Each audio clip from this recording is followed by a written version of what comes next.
Swayam Prabha. Digital India. Educated India.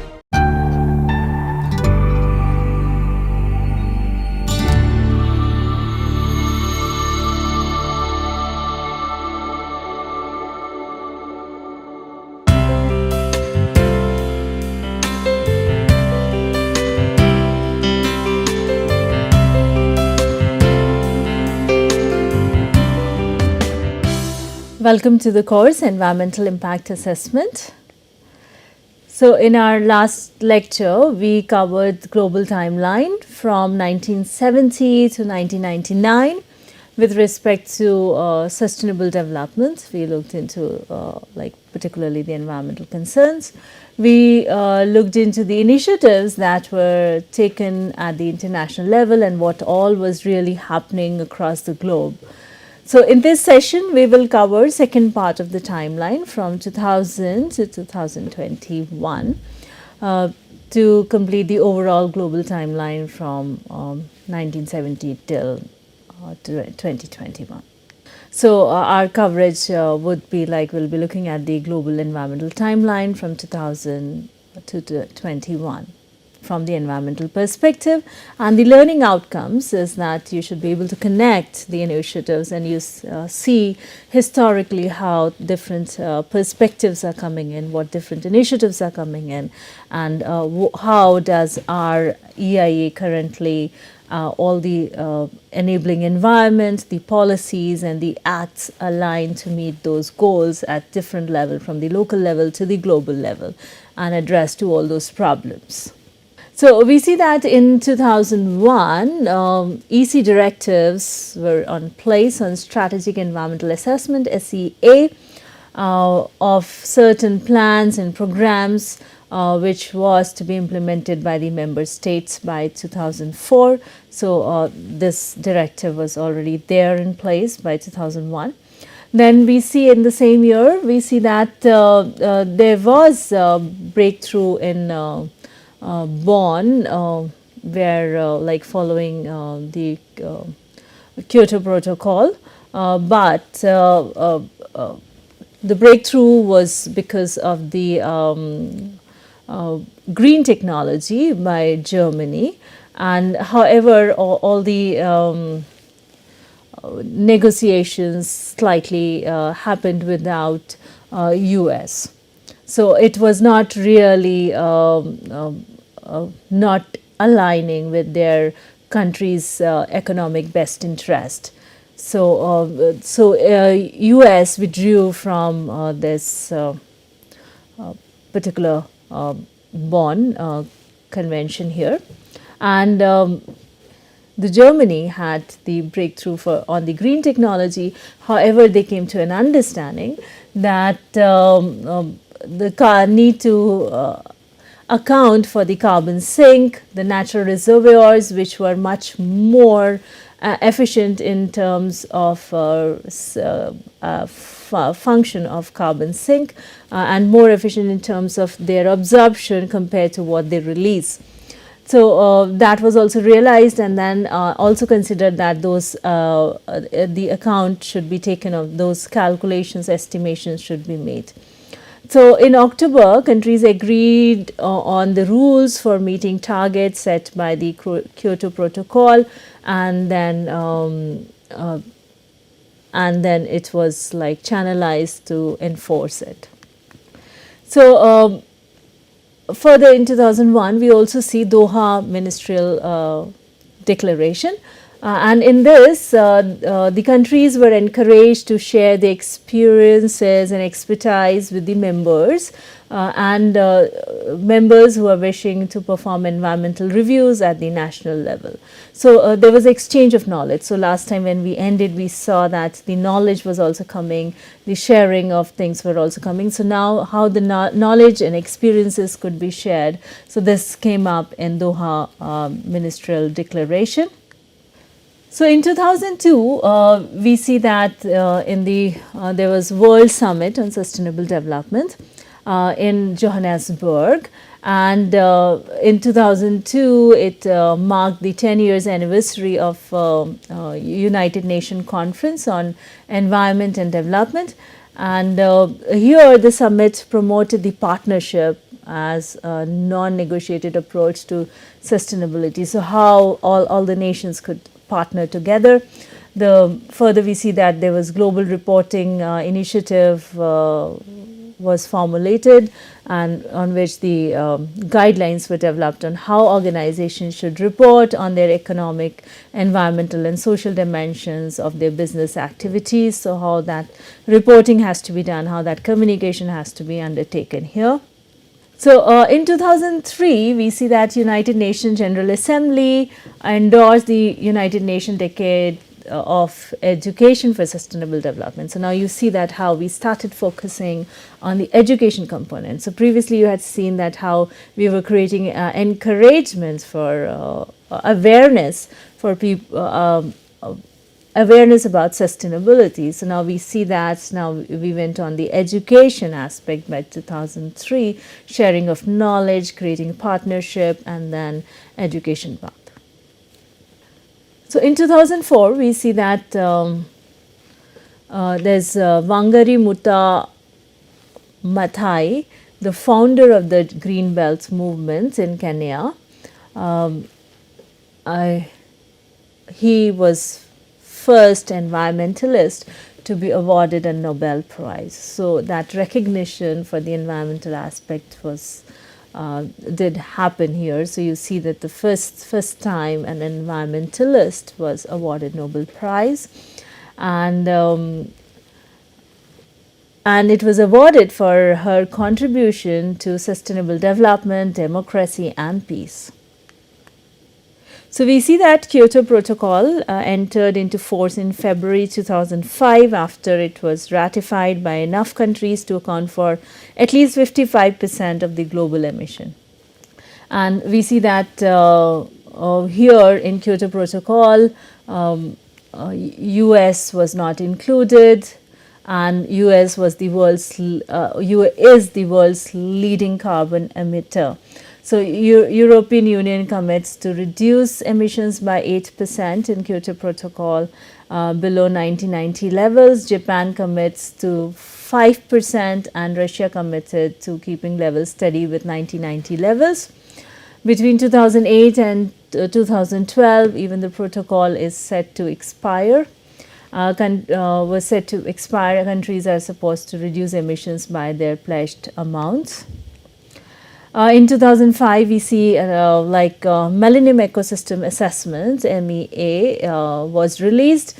Experts from 95 countries provided scientific information concerning the consequences of ecosystem change for human well-being. So what happens if that environmental loss happens, and then how we lose on these services. So that kind of assessment was undertaken, and the framework was designed. In 2005, we see that there was also evidences suggesting the increase in the frequency and severity of hurricane in the Atlantic and related storm damage, and which could be attributed to climate change. We also see that World Summit took place in New York to assess progress on Millennium Development Goals. So that time we had MDG, Millennium Development Goals, and there were proposals to modify the targets. Further, in 2005 itself, we see that RED and RED Plus convention also took place, and RED, REDD, is the abbreviation for reducing emissions from deforestation and forest degradation.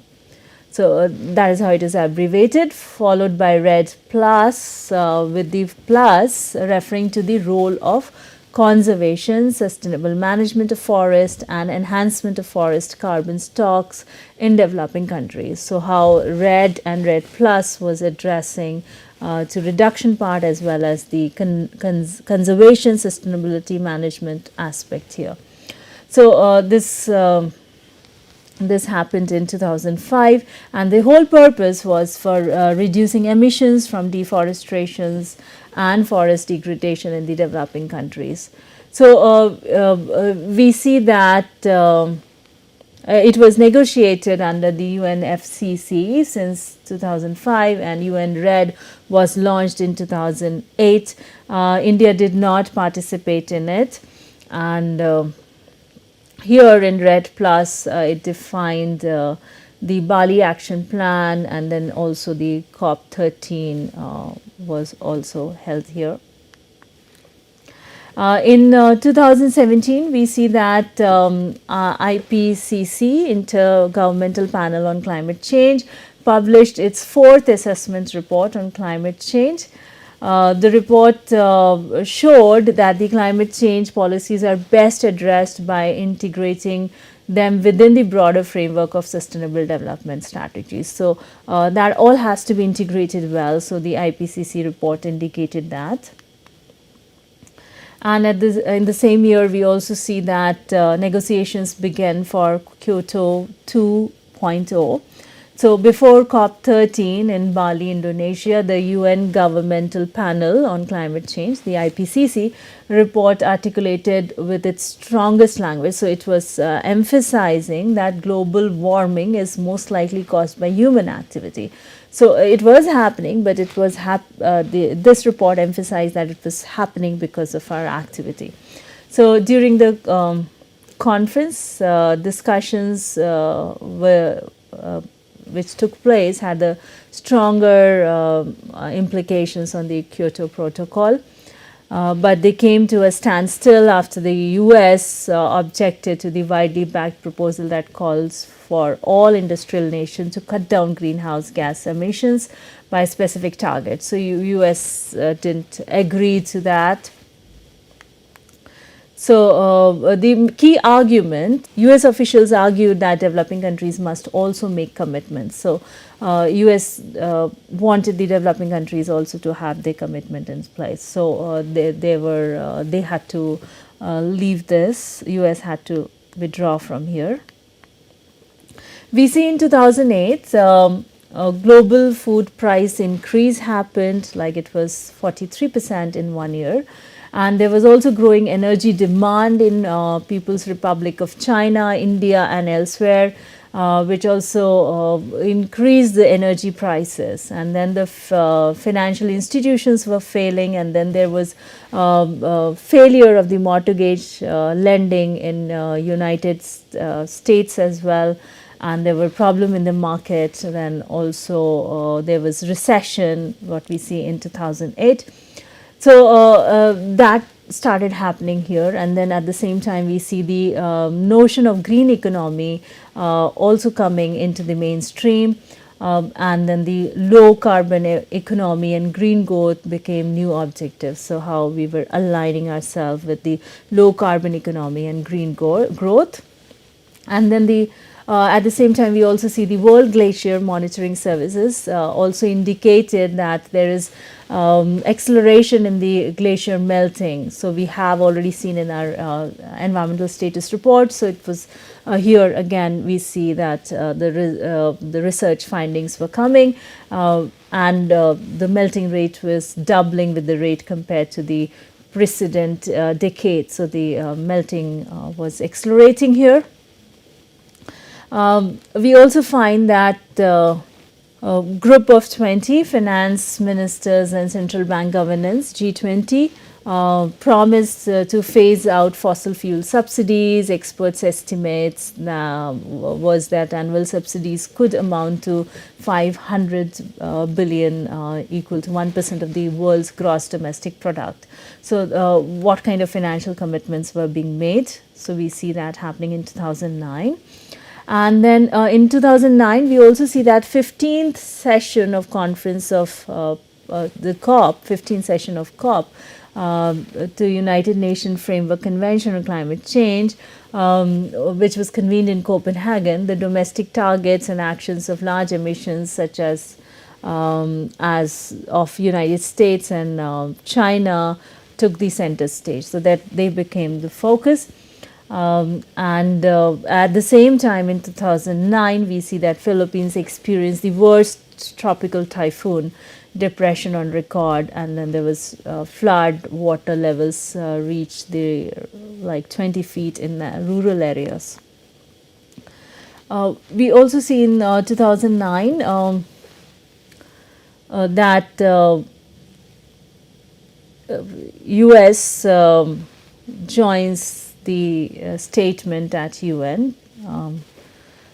And 3 months ahead of the target date of new agreement, several world leaders pledged action during UN summit on climate change hosted by Secretary General Ban Ki-moon. So the Chinese President Hu Jintao announces a plan to cut emissions by a notable margin by 2020, marking the first time Beijing commits to reducing its rate of greenhouse gas emissions. So that happened, and then Japanese Prime Minister also pledged to reduce the emissions by 25%, and US President Barack Obama in his first UN address says the United States is determined to act and lead, but he doesn't offer any new proposal. Also, we see that Ban expresses hope that leaders will reach a substantive deal during the upcoming conference in Copenhagen. So, in December 2009, there was disappointment in Copenhagen. So, really nothing constructive was done. In 2010, we see that temperature target sets in Cancun. The 16th session of COP to the United Nations Framework Convention on Climate Change, which was held in Cancun, there was increased pressure to reach a consensus in the Mexico during COP 16 after the failure in Copenhagen. And NASA announcement that 2009 was the warmest decade ever recorded. So there was evidences of global warming. Countries committed to the first time to keep global temperature increase below 2 degrees in the Cancun Agreement. So that agreement happened here. So approximately 8 countries, including China, India, and United States, as well as European Union, submitted the emissions reduction targets and actions, and they agreed on the stronger mechanism for monitoring progress. However, there are researches which suggest otherwise. So we also see Green Climate Fund of nearly $100 billion fund was created to assist developing countries in mitigating and adapting to climate change. However, by 2019, only $3 billion so far, where it was committed for $100 billion, $3 billion has been contributed. So further, we see that in 2010, Nagoya Protocol, the purpose of which was to access to genetic resources and a fair and equitable sharing of benefits which arise from the use of Convention on Biological Diversity. So that convention was held, and it agreed to the convention on, it was a supplementary agreement on the biological diversity. In 2011, we see that Ministry of Environment of France reported very reduced, like only 29% of the average established overall from what was from 1971 to 2000 period, only 29% of rainfall they received, and they also reported that the soils in the northern parts of the country had experienced the driest conditions in last 50 years. So those reports were coming in. And then we see that also there's a Great East Japan earthquake that hit. And then at the same time, we see that by 2011, the population reached 7 billion.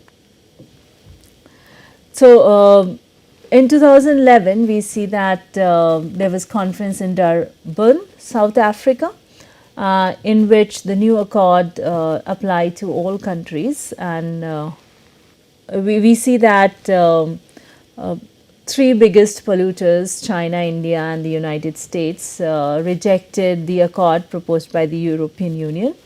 But they eventually agreed to work towards drafting a new legally binding agreement in 2015 by latest. So the new agreement will differ from the Kyoto Protocol in that it will apply to both developed and developing countries. So in Kyoto Protocol, if you remember, it did not enforce on the developing countries. So the new agreement would apply to both developed and developing countries. With Kyoto Protocol set to expire in few months, the parties agreed to extend it till 2017 at that time.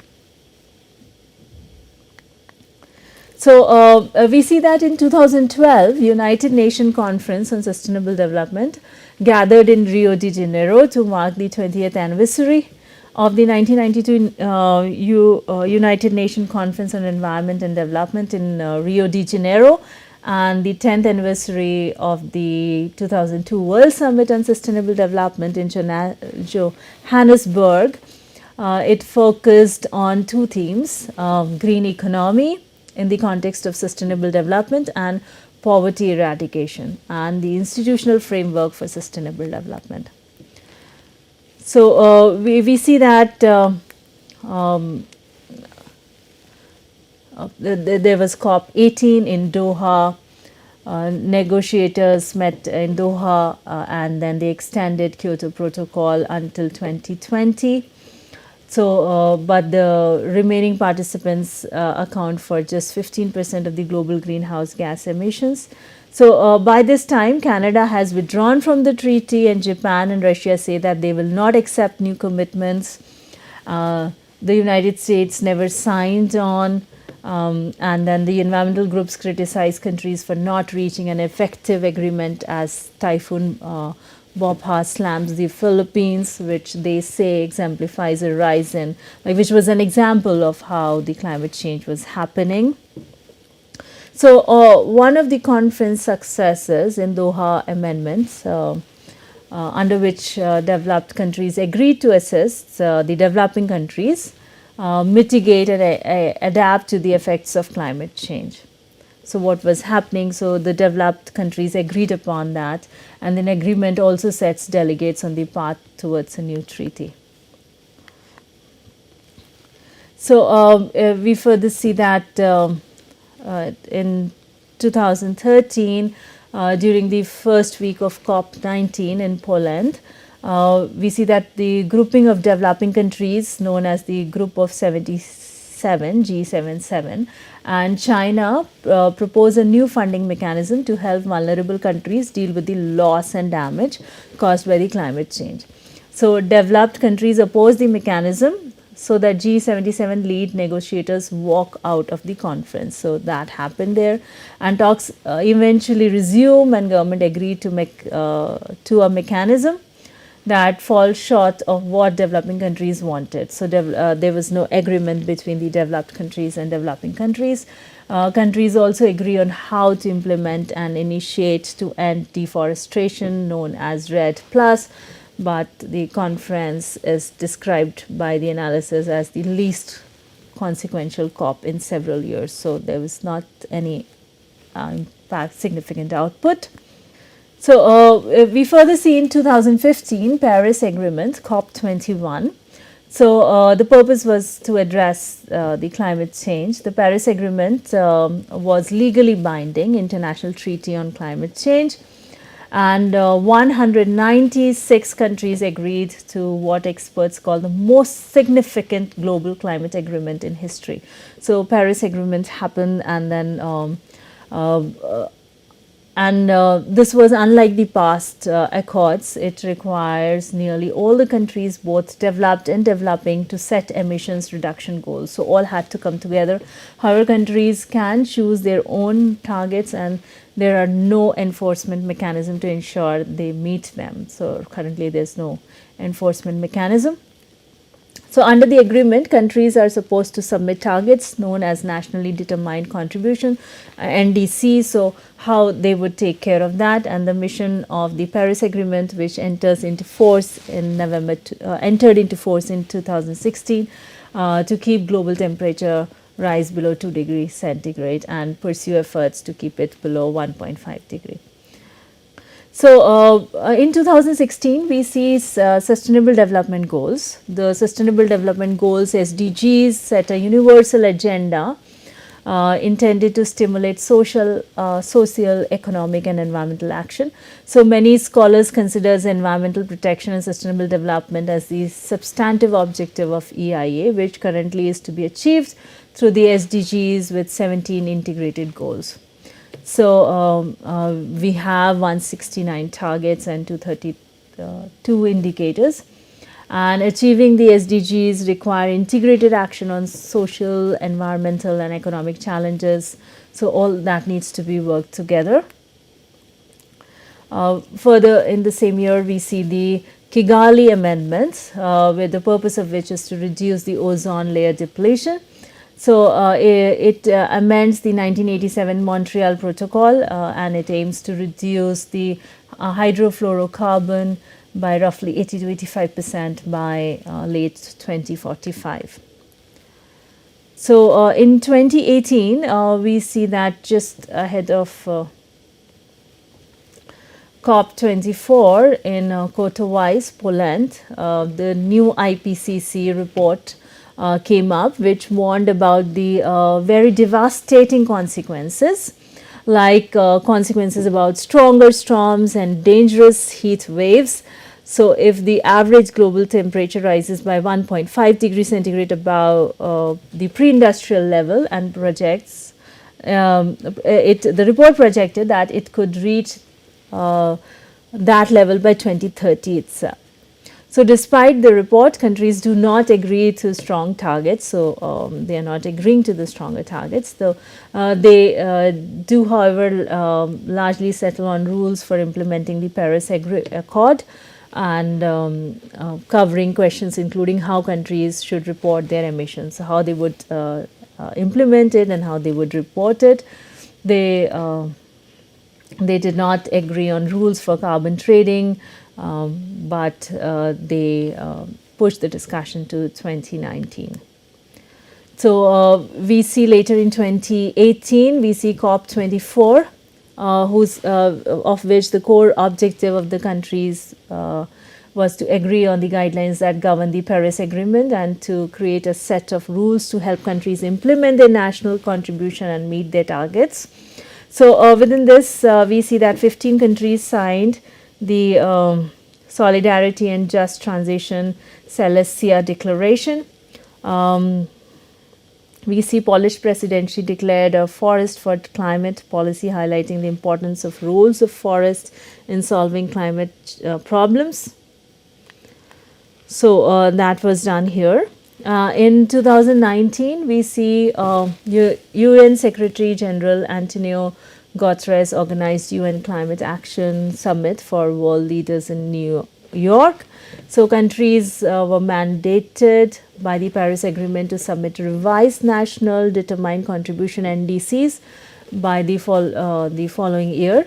So the meeting to share their ideas on this, and but the leaders of the world top carbon emitting countries, including United States, China, did not attend.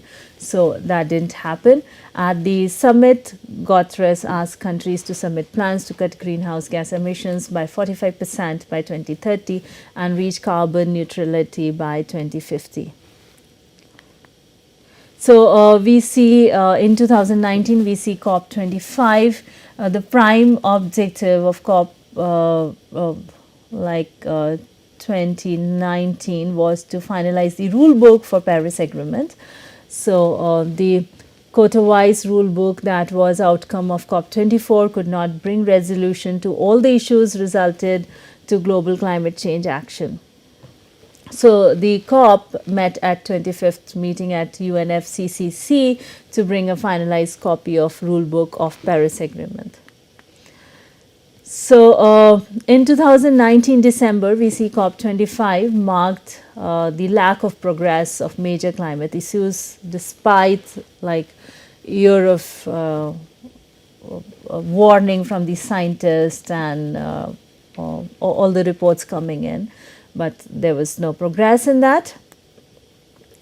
So the issues that were unresolved in COP24 were taken up in COP25, such as carbon market, greenhouse gas emission reduction targets, individual targets of the member nations.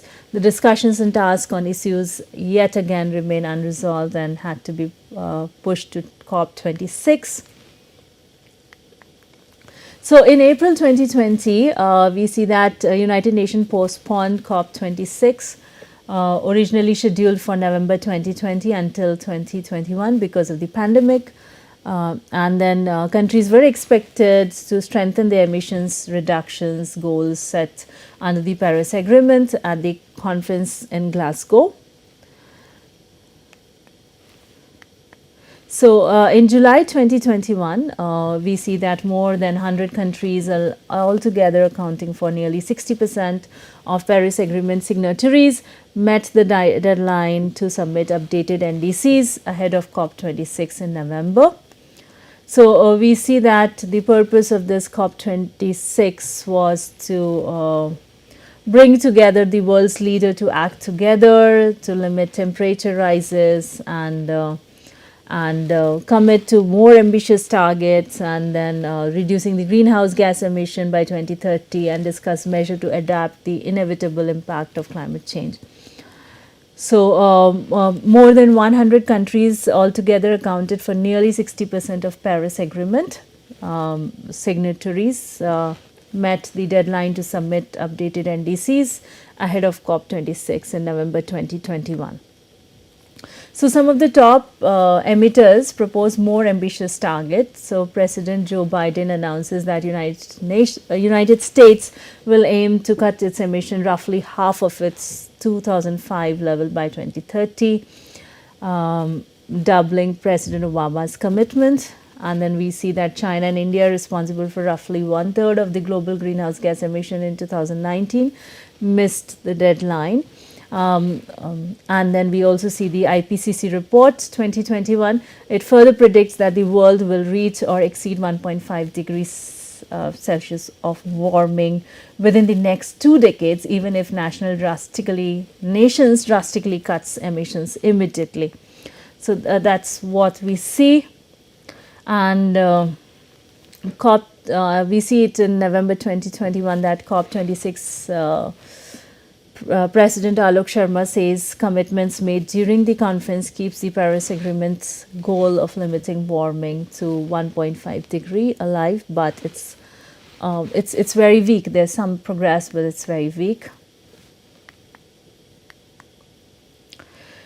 So that is what we are at this stage. That is what we have arrived at now as a nation and as the global context. So here we are ending the timeline which we had seen, like how the world is moving in terms of environmental considerations, in the political agreement, international agreement, and then kind of awareness which is coming and kind of concerns which are coming.